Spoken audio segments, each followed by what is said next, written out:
So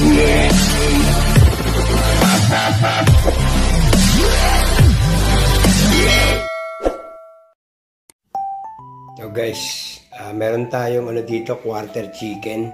Gagawin natin siyang max. So guys, meron tayong quarter chicken dito. Gagawin natin siyang max fried chicken. Ito yung ilalagay natin. Ibo-boil muna natin siya guys.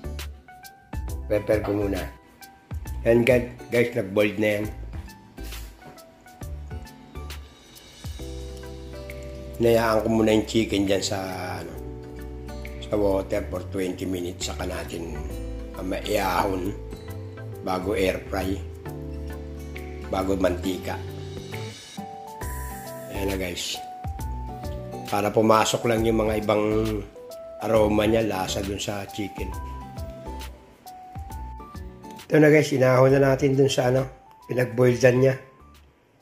Cool down muna natin, tapos pahiran uli ng soy sauce sa ibabaw niya. Tapos saka natin air fryer bago fried, bago sa mantika. Yan na guys.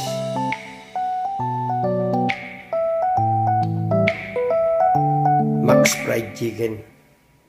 Ito guys, may soy sauce tayo dito. Ibabrush lang natin tong chicken bago ilalagay sa air fryer, bago sa mantika.